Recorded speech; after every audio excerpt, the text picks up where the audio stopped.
Ahogy megszületünk, rögtön halálra vagyunk ítélve. Most ez egy nem szépen kifejezett módja ennek a témának a megközelítésének, viszont ez így van. Fűtés felrobbant a pincénkbe, és én voltam az első, aki lement, megtalálta. Az a látvány, ami fogadott, az nagyon sokáig kísértett még, és ezt nem tudtam valahogy feldolgozni. Úgy gondolom, hogy ez is rásegített arra, hogy el kellett, hogy menjek.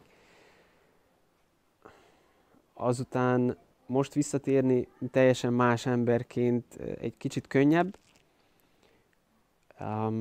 Megtanított arra, hogy mi az, ami bennem van, mi az, amit édesapámtól és édesanyámtól is kaptam, hogy azok jó dolgok, hogy ne csak egy negatív, rossz, keserű, csalódott érzés maradjon meg bennem, hogyha erre az esetre gondolok.